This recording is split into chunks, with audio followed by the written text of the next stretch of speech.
saya Iria Marudin, pendamping PKH Kecamatan Bunta, Kabupaten Bangkai, Provinsi Sulawesi Tengah. Baik, penonton sekalian, pada kesempatan kali ini kita akan belajar bersama-sama tentang modul 3, yaitu tentang pencegahan dan penanganan stunting melalui pemenuhan kesejahteraan ibu hamil. Dan dalam kesempatan ini pula kita akan membahas tentang, yaitu sesi keempat, mendukung ayah dan ibu untuk memberikan stimulasi pada janin. Baik, hadirin sekalian, bahwa sebelum saya masuk ke menu pembahasan kita, yaitu tentang mendukung ayah dan ibu untuk memberikan stimulasi pada janin, terlebih dahulu saya akan memberikan apa itu pengertian stimulasi ya. Stimulasi adalah rangsangan yang dilakukan oleh orang tua sejak janin dalam kandungan sampai anak lahir ya. Jadi sebuah rangsangan yang diberikan oleh orang tua antara ayah dan ibu kepada janin yang masih ada di dalam perut, yang bertujuan untuk merangsang semua sistem indera ya, seperti pendengarannya. Jadi pendengarannya kita harus rangsang ya. Kemudian penglihatannya, perabaan, pembauan, pengecapan, termasuk gerakan kaki dan jari-jari tangan, serta mengajak berkomunikasi kepada janin ya. Kemudian mengapa stimulasi penting bagi janin ya? Ini sangat penting, Bu. Mengapa stimulasi ini perlu kita lakukan ya, baik oleh ayah maupun ibu? Pada usia janin 0 sampai 10 bulan, neuron sel saraf mulai tumbuh ya. Ini adalah masa paling penting dalam proses perkembangan otak anak karena akan terbentuk lebih dari 100 miliar sel saraf neuron. Pemberian stimulasi dapat merangsang membentuk synapse ataupun hubungan sel saraf ya. Semakin banyak synapse yang terbentuk, maka semakin mengoptimalkan fungsi otaknya. Jadi semakin sering kita melakukan stimulasi, maka saraf otaknya akan semakin baik ya. Kemudian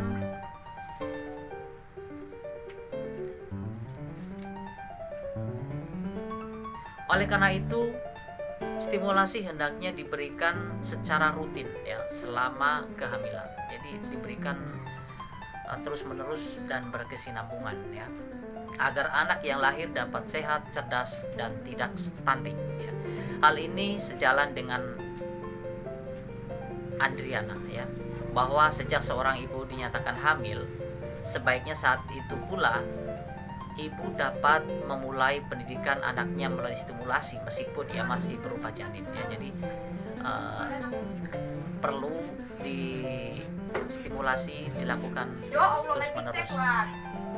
Agar proses kembangan ini berlangsung optimal, ibu yang sedang mengandung perlu mengatur pola makan sehat selama masa kehamilan, menjauhi asap rokok ya. Ketika ada bapak merokok, kita harus jauhi. Tidak minum minuman yang beralkohol ya. Kalau minum air putih itu lebih bagus, tapi minuman alkohol harus dihindari atau justru harus tidak dilakukan ya. Kemudian obat-obatan tanpa resep dokter ya, misalkan sakit kepala minum sembarang obat, atau mungkin sakit perut dan sebagainya, tidak boleh minum obat tanpa resep dokter. Dan menghindari bahan-bahan yang mengandung logam berat ya, tercemari udara kotor, limbah industri misalkan ya. Kemudian itu semua dapat mengganggu pertumbuhan otak dan janin. Kemudian syarat dan prinsip pemberian stimulasi pada janin ya.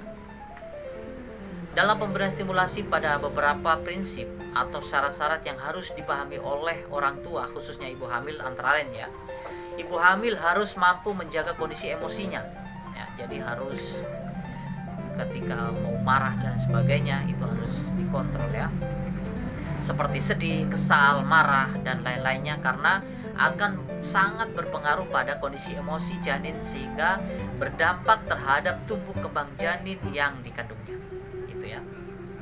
Kemudian yang kedua, stimulasi dilakukan dengan dilandasi rasa cinta dan kasih sayang.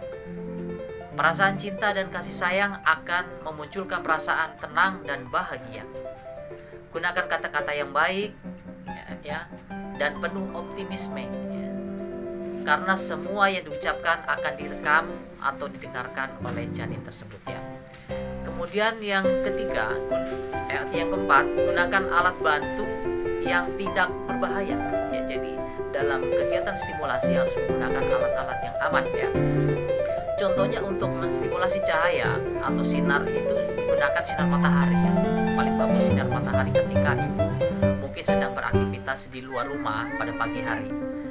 Atau sebaiknya digunakan senter ya, menggunakan senter ya, bukan menggunakan HP. Sinar HP itu sangat berbahaya karena ada radiasinya. Kemudian selanjutnya adalah lakukan stimulasi tidak berlebihan, cukup dilakukan 2 kali sehari ya, pagi dan malam. Jadi 2 kali dalam sehari pada pagi hari dan kemudian malam hari ya. Masing-masing tidak lebih dari 30 menit. Jadi waktunya itu 30 menit saja, pagi 30 menit dan malam juga 30 menit. Kemudian jenis-jenis stimulasi pada janin. 3 bulan semester adalah selama 3 kali siklus menstruasi atau 3 bulan. Ada 3 jenis stimulasi yang dapat dilakukan pada janin ya. Stimulasi yang pertama adalah stimulasi sentuhan. Bayi sudah mulai bergerak pada 3 bulan pertama ya, atau trimester pertama. Pada masa ini janin sudah dapat memperoleh stimulasi ataupun rangsangan oleh orang tua melalui sentuhan tangan untuk merespon gerakan-gerakan atau tendangan-tendangan yang dilakukannya. Rangsangan sentuhan lembut ayah dan ibu akan memberikan efek ketenangan pada bayi. Kehadiran ayah sangat penting untuk memberikan dukungan dan stimulasi kepada janin dan ibu hamil. Yang kedua yaitu stimulasi suara. Jadi yang pertama adalah stimulasi sentuhan ya. Yang pertama stimulasi sentuhan, yang kedua adalah stimulasi suara ya. Stimulasi suara dapat diberikan pada janin berusia antara 14 sampai 27 minggu. Pada usia tersebut janin dalam kandungan sudah mulai mengenali suara-suara yang hadir di sekitarnya ya. Yang kedengaran dari dalam perut ya, itu janin sudah dapat menggunakan. Kemampuan dalam pendengaran, kepekaan perasaan mulai berkembangan di usia tersebut sehingga janin saatnya diberikan stimulasi suara sesering mungkin ya, melalui percakapan yang dilakukan pada bayinya ya. Jadi kita bisa berkomunikasi ya, bercerita atau berbicara kepada bayi atau janin yang masih ada di dalam perut ibu. Seperti mengucap sesuatu pada janin ya. Selanjutnya memperdengarkan suara-suara lembut seperti musik klasik ya, atau mungkin kalau yang muslim bacaan-bacaan Al-Quran ya, atau mungkin nada-nada yang tidak keras ya, atau membaca buku dongeng ataupun cerita yang menggunakan suara-suara lembut, mendengarkan lagu-lagu yang bernada lembut yang sangat baik didengarkan bagi bayi maupun ibunya ya. Jadi ketika ibunya nyaman, pasti janinnya juga akan merasa nyaman ketika nada yang didengarkan adalah nada-nada yang lembut ataupun suara-suara yang lembut. Berbagai peralatan sederhana di rumah yang menghasilkan suara lembut dapat diperdengarkan pada janin, misalnya ya nyanyian daerah ya, senandung, siulan dan lain-lain, atau mungkin bunyi seruling, bunyi gitar klasik dan lain sebagainya ya.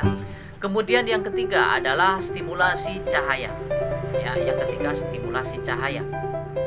Janin berusia 22 minggu sudah dapat membedakan situasi terang dan gelap ya. Di dalam perut itu sudah bisa membedakan ketika di luar ada cahaya ataupun dalam keadaan kegelapan ya. Oleh karena itu stimulasi di usia 3 bulan ya,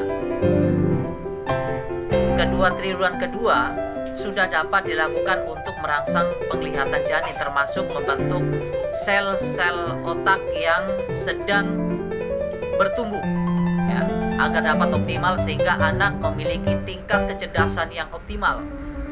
Cara yang dilakukan adalah dengan mengarahkan cahaya matahari ke perut ibu hamil atau dapat dengan menggunakan lampu senter ya. Jadi cahaya langsung matahari tapi pada saat pagi ya, jangan tengah hari tua kemudian buka baju atau agar perutnya kena matahari, tapi itu adalah cahaya matahari yang pagi yang terlalu panas ya. Atau dapat juga dilakukan dengan menggunakan senter ya. Senter jangan senter HP tapi senter langsung baterai ya. Berbagai stimulasi tersebut baik untuk merangsang kecerdasan janin atau lebih tepatnya untuk melatih otak kanan yang berhubungan dengan kreativitas dan kepribadian janin sehingga membuat janin aktif bergerak. Jadi janin itu akan aktif bergerak ketika melihat cahaya-cahaya ya. Cahaya-cahaya dari luar yang masuk ke dalam perut. Kemudian selanjutnya, kapan dilakukan stimulasi pada janin ya? Jadi ada 3 trimester ya. Jadi setiap 3 bulan pertama, 3 bulan kedua, dan 3 bulan ketiga. Trimester pertama yaitu bayi berumur 1 sampai 13 minggu ya. Sejak dinyatakan hamil, maka seorang ibu harus selalu makan makanan bergizi untuk kepentingan tumbuh kembang janin yang ada dalam kandungan. Hal tersebut tidak dapat ditawar-tawar lagi. Jadi makan makanan yang bergizi itu adalah suatu kewajiban untuk ibu yang sedang hamil ya. Sejak dinyatakan ibu itu hamil, maka sudah sangat wajib dia mengkonsumsi makanan yang bergizi ya. Baik sayuran, buah-buahan ya, intinya 4 sehat 5 sempurna itu harus dikonsumsi oleh ibu yang sedang hamil ya. Kemudian pada umur 7 sampai 13 minggu selanjutnya ya, pada saat janin memasuki usia 7 minggu ya, janin itu sudah mulai melakukan pergerakan refleks ya. Jadi mulai bergerak ya, tangan dan kakinya, sehingga dapat dikatakan bahwa janin sudah mulai berkembang pada umur 7 sampai 13 minggu ya. Sehingga ayah dan ibu disarankan untuk mulai rutin memberikan sentuhan pada perut ibu ya, mulai disentuh, dielus perutnya ya. Baik dilakukan oleh ibu itu sendiri maupun oleh ayah ya, pada saat santai bersama ya. Hal ini juga akan membantu mengembangkan ikatan emosional antara ayah, ibu, dan janin. Sentuhan ayah dan ibu akan membuat si kecil dalam kandungan itu merasa disayang dan dicintai. Jadi tubuh bayi yang berada di dalam perut itu akan merasakan sentuhan-sentuhan yang dilakukan oleh ayah dan ibunya, sehingga janin di dalam akan merasa nyaman. Kemudian semester kedua yaitu umur 14 sampai 27 minggu. Pada minggu ke-14 saatnya fungsi pendengaran mulai berkembang ya. Jadi pendengarannya sudah berfungsi, sehingga Anda dapat mulai memberikan stimulasi dengan suara-suara ya, sehingga orang tua dapat melakukan dengan memperdengarkan suara-suara klasik ya, membacakan dongeng bisa, kemudian bernyanyi ataupun membacakan Al-Quran ya, bisa dilakukan oleh ibu ataupun ayah ya, suara-suara yang halus dan lembut, jangan suara kasar ya. Kemudian trimester ketiga yaitu 20 sampai 41 minggu atau waktu melahirkan ya. Jadi itu trimester yang ketiga.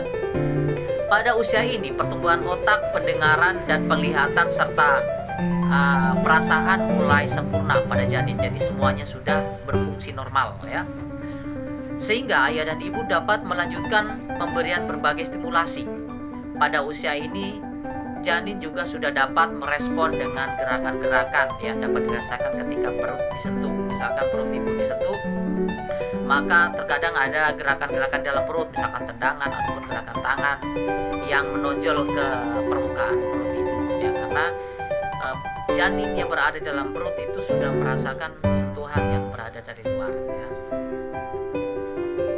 Demikian sedikit penjelasan tentang pentingnya stimulasi pada janin, kemudian apa-apa saja yang dapat dilakukan pada janin. Ada 3 tadi yang sudah saya sampaikan. Mudah-mudahan apa yang sudah saya sampaikan bisa bermanfaat untuk ibu-ibu sekalian, khususnya untuk diri saya sendiri.